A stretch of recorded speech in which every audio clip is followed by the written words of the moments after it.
Hello అండి. అందరూ ఎలా ఉన్నారు? మేమైతే చాలా బాగున్నాము.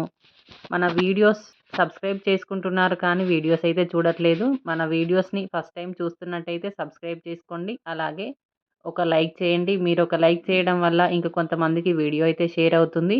నేను ఈరోజు దోసకాయ పచ్చడినైతే ఎలా చేయాలో చూపిస్తాను. మనకి ఫంక్షన్స్‌లో వెజ్ తినే వాళ్ళకి ఎక్కువగా పెడుతూ ఉంటారు దోసకాయ పచ్చడి. అది ఎలా చేయాలో చూద్దాం. ముందుగా ఒక దోసకాయని తీసుకొని పైన చెక్కు తీసేసి, లోపల గింజలు తీసేసి, నీట్‌గా వాష్ చేసుకొని చిన్న చిన్న ముక్కలుగా కట్ చేసి అయితే పక్కన పెట్టుకోవాలి. దీంట్లోకి కొత్తిమీర, కరివేపాకు, పుదీనా, ఆనియన్స్, టమాటాలు, పచ్చిమిర్చి అయితే మంచిగా కట్ చేసి పెట్టుకోవాలి. ఇప్పుడు ఒక ప్యాన్‌లో కొన్ని పల్లీలనైతే వేయించుకొని పక్కనైతే పెట్టుకోవాలి. అదే కడాయిలో ఆయిల్ 2 టేబుల్ స్పూన్స్ ఆయిల్ అయితే వేసుకొని, మనకి ఈ పచ్చడిలోకి సరిపడా పచ్చిమిర్చినైతే వేసుకొని కొంచెం ఫ్రై అవ్వనివ్వాలి. ఇవి కొంచెం ఫ్రై అయిన తర్వాత టమాటాలు, ఆనియన్స్, కొత్తిమీర, కరివేపాకు, పుదీనా ఇవన్నీ వేసుకొని కొంచెం జీలకర్ర, అలాగే పసుపు వేసుకొని ఇవన్నిటిని ఒకసారి కలుపుకొనైతే మూత పెట్టుకోవాలి. ఇవి కొంచెం మగ్గిన తర్వాత దోసకాయనైతే వేసుకోవాలి. ఈ టమాటాల కంటే దోసకాయని తొందరగా ఉడుకుతుంది కాబట్టి మనం టమాటాని ఉడికించుకున్న తర్వాత దోసకాయనైతే వేసుకోవాలి. మనకి టమాటా కొంచెం అయితే మగ్గిపోయింది.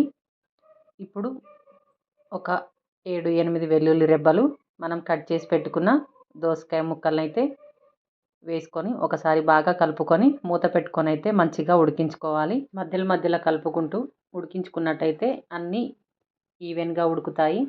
ఈ పచ్చడి అన్నంలోకైనా, చపాతీలోకైనా, పూరీలోకైనా చాలా బాగుంటుంది. చాలా ఈజీగా కూడా చేసుకోవచ్చు.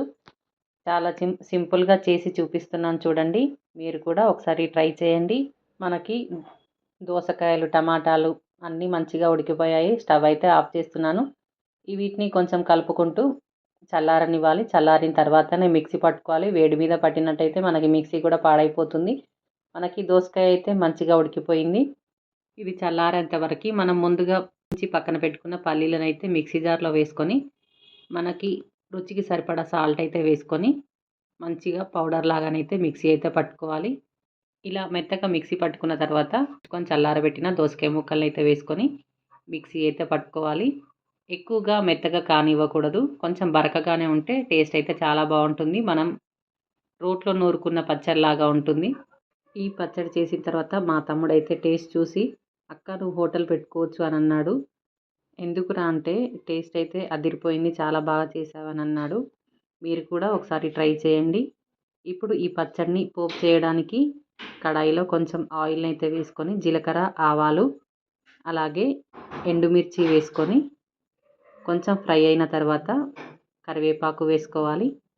ఇలా కరివేపాకు, ఎండుమిర్చి అన్నీ మంచిగా ఫ్రై అయిన తర్వాత కొంచెం పసుపు వేసుకొని స్టవ్ అయితే ఆఫ్ చేసుకోవాలి. ఇలా స్టవ్ ఆఫ్ చేసుకున్న తర్వాత మనం మిక్సీ పట్టుకున్న పచ్చడిని అయితే ఈ పోపులో వేసుకొని ఒకసారి కలుపుకోవడమే. మనకి ఈ పోపు చేయడం వల్ల టేస్ట్ ఇంకా బాగుంటుంది. పోపు చేయకుండా కూడా వేసుకోవచ్చు. పోపు చేస్తే ఇంకా బాగుంటుంది అనేసి నేనైతే పోపు చేశాను. మా వీడియోస్ నచ్చినట్లయితే please like, share and subscribe. Thanks for watching. Bye.